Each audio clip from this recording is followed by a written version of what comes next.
ఇంకా కొన్ని ప్రాంతాల్లో అయితే 9 రోజులు 11 రోజులు సాయంత్రం పూట పొయ్యి వెలిగించే పరిస్థితి కూడా లేదు. అంత చక్కటి వాతావరణంలో హైదరాబాద్ నగరంలో గణేష్ ఉత్సవాలకి, దీపావళి అమ్మవారి ఉత్సవాలకి ప్రాధాన్యత పెరిగిన సందర్భం వాస్తవం. పెరిగింది అని అనటానికి, భక్తి భావన పెరిగింది అని అనటానికి ధనము ప్రాధాన్యత కాదు. వినాయకుడు చేతిలో ఉన్నటువంటి లడ్డూకి ఒక గ్రేటెడ్ కమ్యూనిటీలో 52 లక్షలు పోతే ఇంకో గ్రేటెడ్ కమ్యూనిటీలో 2,30,00,000 పోయింది.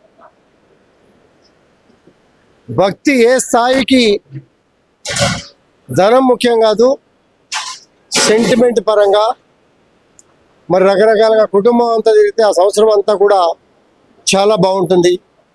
ఇంకా ఏమన్నా మిగిలితే వాళ్ళ వ్యవసాయ భూమిలో కానీ నివాసంలో ఉన్న చోట్ల కూడా జల్లే పరిస్థితిని కూడా చూశాం.